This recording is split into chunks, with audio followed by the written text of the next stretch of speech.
Lead magnets. So lead magnets are these really cool things where it's some sort of an offer for people that maybe aren't ready to commit to an appointment. Maybe they're in research mode and they're just kind of researching what they need to do to solve this problem. And they're not considering calling you today. They're considering calling you in 2 or 3 months or whatever. Having a lead magnet in place is a great way to encourage them and stay top of mind for these types of visitors. Here's an obvious example of a sale, right? A sale is an easy one, 10% off all fabric right now. There could be a lot of others. Download some sort of a design guide, maybe a checklist of here are the things that you need to have in place before you call our window treatment company. Something along those lines would work really, really well. And then is there tracking in place? So all of this effort that you're putting into getting your website going, getting those conversion factors in place, are there tracking mechanisms to say, gosh, we spent this much on marketing, did it work? We spent this much specifically on ads, did that work? Was there an ROI there? Did we put $1 in and $10 came out? Or did we put $1 in and 50 cents came out? Right? Having those tracking mechanisms are huge for any business. Now, the obvious first one is Google Analytics, analytics.google.com. Sign up, get an account. You get a little script, you put it on your site, and now you're tracking every single visitor that comes to your website. Make sure you're doing that at an absolute minimum. Now, next step there is lead source tracking. So from all the people that are visiting you, from all the different ways that they're visiting you, from Facebook and from Yelp and from ads that you're running, all these different sources that are coming in, you need to have some sort of lead source tracking so that you can track it by source to see whether there was an ROI or not. This is a screenshot of the lead boomerang system that we have built over the last 7 years, specifically for the window treatment and awning industry. But even in analytics, you could set something like this up where there's a section in there for goals. And what you can do is you can set up a goal as a thank you for setting an appointment. If somebody reaches that page on your site, the only way that they reached that page was because they went and set up an appointment and clicked the submit button. And this is the thank you page for that. They're not going to find that page in Google. They're not going to stumble on it anywhere else. So that could be a great goal. Let's get X number of people to this page. If they get to that page, we know that our goals are on track, right? That's a pretty easy one. Here's a screenshot of a company that had a bunch of goals set up and we're tracking those in Google Analytics. Now, as you can see, there are just over 1,000, almost 1,100 goals. Most of those were picking up the phone and calling the company. 846 calls, 156 people set up appointments online. Does that blow you away that most people still want to talk to somebody? And then the bottom two in the bottom right there, 67 people downloaded the design guide, 12 people downloaded or requested the Hunter Douglas catalog. Cool way to start segmenting all the different things you're doing and tracking those goals individually. Now, speaking of tracking, call tracking is another big piece of this. So where are the calls coming from? Who are they coming from? Have they called once? Have they called 3 times?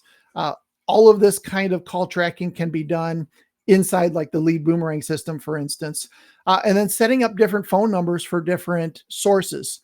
So having a phone number specifically for all your paid ads. So you can see how many calls we got specifically because of the ads that we did. Having a special number on your Google business profile. So you can see how many leads is that generating in comparison to all of the leads that you got.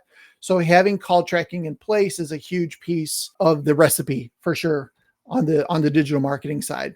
So when it comes to using the right media, the big thing here is you're fishing in the right pond, and that pond is hungry because you know the avatar. You know that. It gives you the opportunity to maybe look a little bigger than you are, which is awesome. And it lets you be a little bit more cutting edge, especially with the call tracking and some of those things. You know how efficient your business is working. So let's do a little exercise. This is one of my favorite exercises. So pull up your website when you get time. You don't have to do it now, but let's do this today, right? Pull up your website, click a link or two, just like fairly random, click 2 different things, and then scroll halfway down the page and then look at the page and say, is there an obvious next step? If there is, fantastic. Do it again. Click 2 more links, scroll 2/3 of the way down. Is there an obvious next step? If there isn't at some point, that's a great indicator that there's something wrong with the way the website is built from a conversion standpoint. There always needs to be an obvious next step on your website.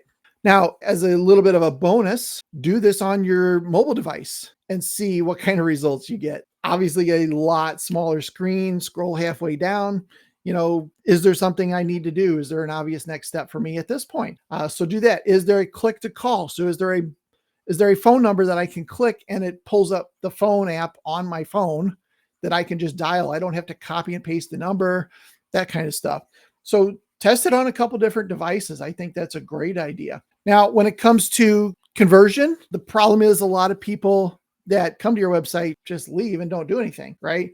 90% of the web forms fail to convert. The people that actually do fill out the form, maybe they filled out 8 forms for 8 different companies. A big piece of this is the fact that if they throw their line in the water and they don't get a bite quickly, they're going to move to a different part of the pond and fish again, right? Leads that are not followed up within a short amount of time tend to go cold because at some point, one of those companies is going to answer the phone and they're going to set that appointment right there. So this is huge. It's a big, big piece of the puzzle when it comes to conversion, not just building all these assets, but having the mechanisms in place to actually answer the phone and set the appointment when that happens. These are some great slides. I love these. The longer time takes, the less likely they are to convert. However, if you're able to get their information, the more times you follow up, the more likely you are to get them to set an appointment. So there's 2 pieces of this, and both of them need to have attention paid to them because you're not going to be closing at 100% for sure, right? So one of the things you can do is leverage automation. Have some things in place that helps them to the next step or gets them set up. Now that we've got AI, some of the automations are pretty awesome. We're rolling out some really cool AI related stuff to help our clients get more of the leads, convert more of those leads into appointments, and then make sure there's some sort of follow-up in place that after they reach out, raise their hand, that you have some sort of system in to continue to follow up with them. So at the end of the day, pretty simple math. If you get 100 leads and you're converting 30% at an average job of, what is this, 4,500, that means you're going to make 135 grand.